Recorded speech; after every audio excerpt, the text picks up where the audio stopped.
Oui, c'est bien lui. Il y a 33 ans, cet acteur français que tout le monde connaît aujourd'hui passait pour la première fois à la télévision.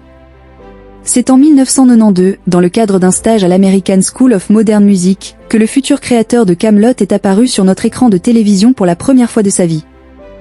Depuis 2005, on l'a vu presque tous les soirs enguirlander les chevaliers de la table ronde en tant que roi Arthur sur M6. Créateur, réalisateur, scénariste et interprète principal de la série Kaamelott, qui se prolonge actuellement au cinéma, Alexandre Astier compte parmi les artistes français les plus populaires du paysage audiovisuel hexagonal. Akai News Cinéma, film et série TV Actus Ciné News Cinéma, Star oui, c'est bien lui. Il y a 33 ans, cet acteur français que tout le monde connaît aujourd'hui passait pour la première fois à la télévision. Chef de rubrique, infotainment. De la Terre du Milieu aux confins de la galaxie Star Wars en passant par les jungles de Jurassic Park, il ne refuse jamais un petit voyage vers les plus grandes sagas du cinéma.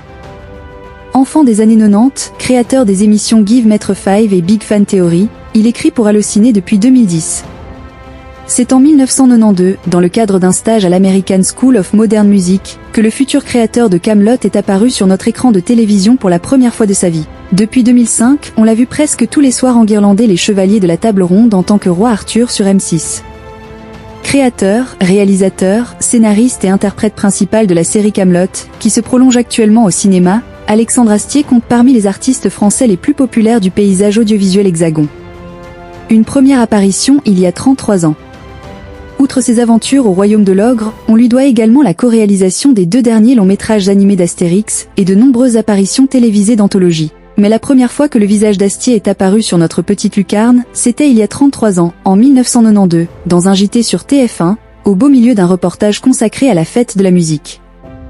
Bien avant de débuter sa carrière de comédien, il était alors âgé de 18 ans, et étudiait la contrebasse à l'American School of Modern Music. Une séquence rare, qu'Alexandre Astier a eu la surprise de redécouvrir sur le plateau d'un autre Arthur, en 2013.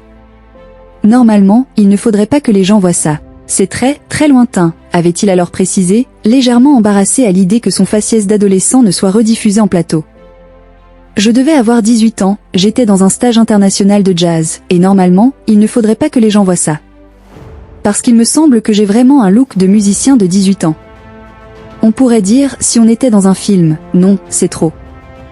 La caméra a dû glisser un moment sur moi quand je jouais, et je n'ai pas eu le temps de rattraper la cassette.